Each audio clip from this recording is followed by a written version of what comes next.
धम्म सरल शब्दों में एक बार फिर से आपका स्वागत है। क्या आप जानते हैं 8 जनवरी को हमारा धम्म ध्वज स्थापना दिवस है। धम्म ध्वज में कितने कलर होते हैं, उसका पंचशील से क्या संबंध? क्या आप जानते हैं धम्म ध्वज कब बना और धम्म ध्वज को बनाने में किसका योगदान रहा? हम सभी को धम्म ध्वज के इतिहास के बारे में पता होना चाहिए। आज हम धम्म ध्वज को पंचशील का झंडा या पंचशील का ध्वज भी कहते हैं, लेकिन हम पंचशील का ध्वज ही क्यों कहते हैं? इसके पीछे कोई पुरातात्विक कारण होना चाहिए। धम्म ध्वज पंचशील इसलिए नहीं है कि इसमें 5 कलर नहीं है। धम्म ध्वज में 6 कलर होते हैं, तो यह पंचशील कैसे हुआ? हमारे धम्म ध्वज में पंचशील के 5 शिलों का कोई भी संबंध नहीं है। तो फिर इसका अर्थ क्या है? इसे हम छठ रश्मि ध्वज भी कह सकते हैं, जो कि एक पाली का शब्द है। छठ रश्मि का अर्थ होता है 6 रश्मियां, मतलब 6 कलर। तो आइए जानते हैं डिटेल में धम्म सरल शब्दों में। 19वीं शताब्दी से पहले सभी बुद्धिस्ट देशों का अलग अलग ध्वज था, उनके अलग अलग झंडे थे। जैसे कोरिया में धम्म ध्वज में उल्टा स्वास्तिक बना हुआ है, थाईलैंड के धम्म ध्वज में धम्म चक्र बना हुआ है, और भी अलग अलग प्रकार के धम्म ध्वज थे जो बुद्धिस्ट देशों में प्रचलित थे, जैसे Taiwan, Thailand, Korea, Myanmar, Cambodia, Sri Lanka, Malaysia, Indonesia. इन सभी के जो फ्लैग्स थे वह सभी अलग अलग थे। जैसे सभी धर्मों में होता है, उनका अपना धर्म का एक ध्वज होता है जिसे सभी जगह मान्यता प्राप्त होती है, लेकिन बुद्धिस्ट में ऐसा कुछ नहीं था। एक बहुत बड़े बौद्ध भिक्षु हुए श्रीलंका में, जिनका नाम था मोहट्टिवट्टे गुणानंद थेरो। उनका जन्म 1823 में श्रीलंका के एक रिच बुद्धिस्ट फैमिली में हुआ था। मोहुट्टिवट्टे या मोहिट्टिवट्टे गांव नाम के गांव में उनका जन्म हुआ। श्रीलंका में उन्हें धार्मिक डिबेट्स के लिए पहचाना जाता है। बुद्धिस्ट साहित्य में वह काफी विद्वान थे। उन्होंने ही सबसे पहले ये महसूस किया कि बुद्ध धर्म में एक ध्वज होना चाहिए, एक कॉमन ध्वज जिसे सभी माने। यदि हम पुरातत्व प्रमाणों की बात करें तो त्रिपिटक में हमें पता चलता है कि भगवान बुद्ध के ज्ञान प्राप्ति के समय, जब उन्हें बोधि प्राप्ति हो रही थी, उसी समय उन्हें यह एहसास हुआ कि उनके आभा मंडल से 6 प्रकार की रश्मियां निकल रही है। रश्मियां मतलब रंग। इसका वर्णन हमें त्रिपिटक में मिलता है, आप त्रिपिटक में देख सकते हैं।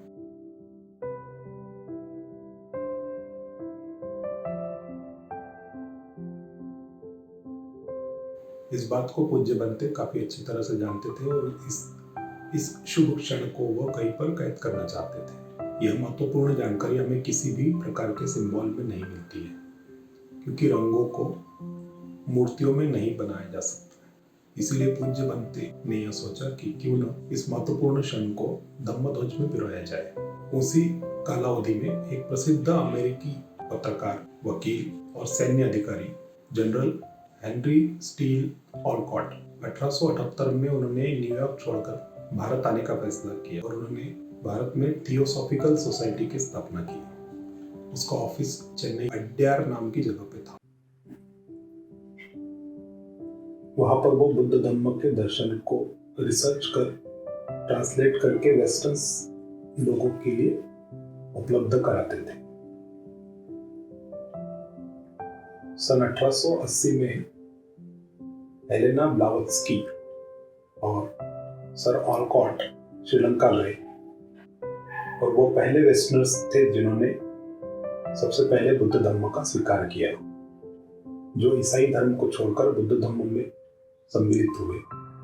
थियोसॉफिकल सोसाइटी के अध्यक्ष के रूप में उनके क्रियाकलापों को बौद्ध धर्म के पुनरुत्थान में महत्वपूर्ण भूमिका समझा गया।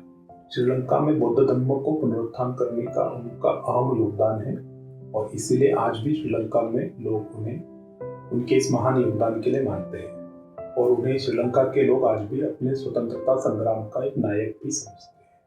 उनकी थियोसॉफिकल सोसाइटी ने श्रीलंका में कई बड़े स्कूल और कॉलेजेस बनाए, जिसमें आनंद कॉलेज, धर्मराजा कॉलेज, मलिया देवा college, Buddhist boys school, Mahinda college और नालंदा कॉलेज शामिल है और इसी तरह के और भी कई कॉलेजेस उन्होंने बनाए।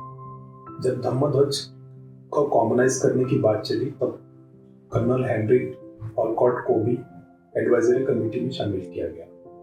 बाद में कर्नल ऑलकॉट और पूज्य भंते गुणानंद जी के द्वारा धम्मध्वज को डिजाइन किया गया ताकि धम्मध्वज को एक कॉमन सिंबल के रूप में पूरी दुनिया में स्थापित किया जा सके। तो आइए जानते हैं धम्मध्वज के रंगों के बारे में, उनके महत्व के बारे में। नीला या ब्लू रंग। नीला रंग हमें आकाश की प्रेरणा देता है। नीला रंग आकाश का प्रतीक है, यह समानता का प्रतीक है। जैसे आकाश के लिए कोई छोटा या बड़ा नहीं होता, आकाश के लिए कोई अलग भी नहीं होता, इसीलिए यह समानता का प्रतीक है। इस कलर को आपने हमारे नीले झंडे में भी देखा होगा। क्या कभी आपने सोचा है कि नीला झंडा नीला ही क्यों है? इसमें नीले रंग को क्यों चुना? बाबा साहब ने नीले रंग को क्यों चुना? इसके पीछे भी रोचक जानकारी है। आपने बाबा साहब की सभी मूर्तियों में, लगभग सभी मूर्तियों में, उन्हें आकाश की ओर इशारा करते हुए देखा होगा। तो क्या आपने कभी सोचा है कि वो ऐसा क्यों है? वो आकाश की ओर ही इशारा क्यों कर रहे हैं? क्योंकि वह आकाश की ओर इशारा कर रहे हैं जो नीला है, जो समानता का प्रतीक है। क्योंकि बाबा साहब ने एक ऐसी पहचान को हमारे झंडे में डाला है जो समानता का प्रतीक है, जो हमें एकता की ओर बढ़ना सिखाता है, जो एक राजनीतिक पहचान भी है। इस विषय पर हम कभी एक डिटेल वीडियो बनाएंगे। अभी हम बात करते हैं ध्वज के अलग अलग कलर्स के बारे में और उनकी महत्वता के बारे में। अगला कलर है येलो या पीला कलर। यह कलर मध्यम मार्ग का प्रतीक है। किसी भी चीज की अति,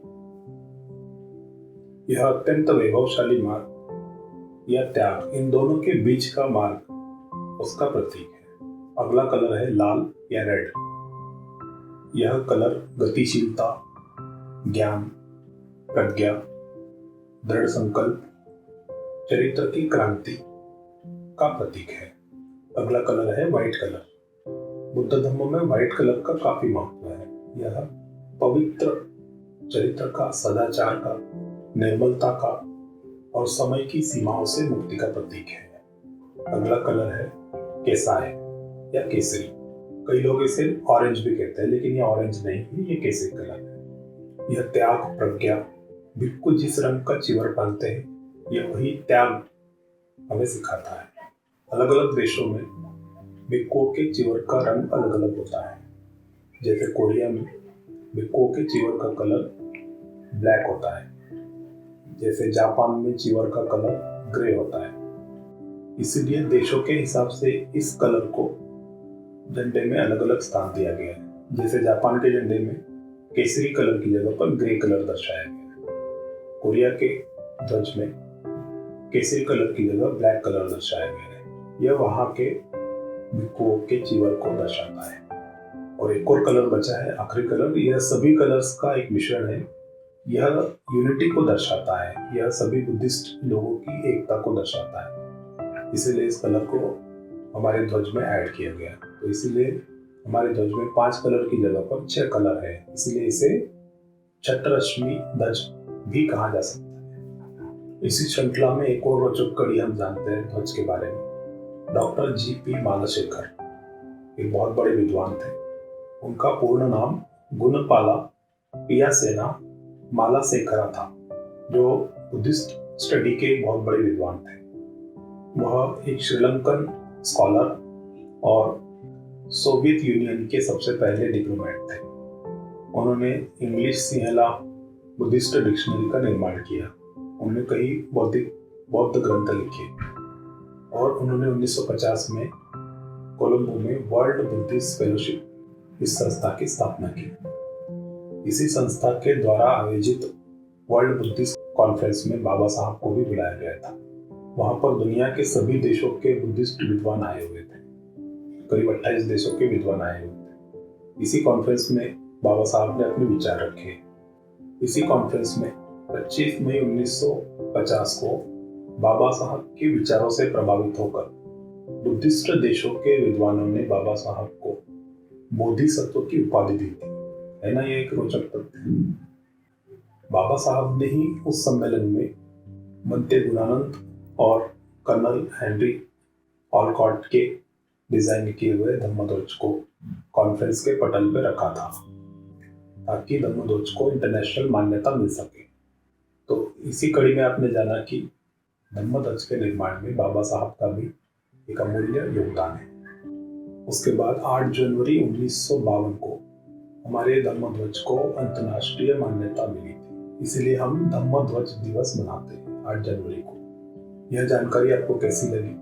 इसी तरह की रोचक जानकारियों के साथ हम आपके समक्ष आते रहेंगे धम्म सरल शब्दों में। नमो बुद्धाय।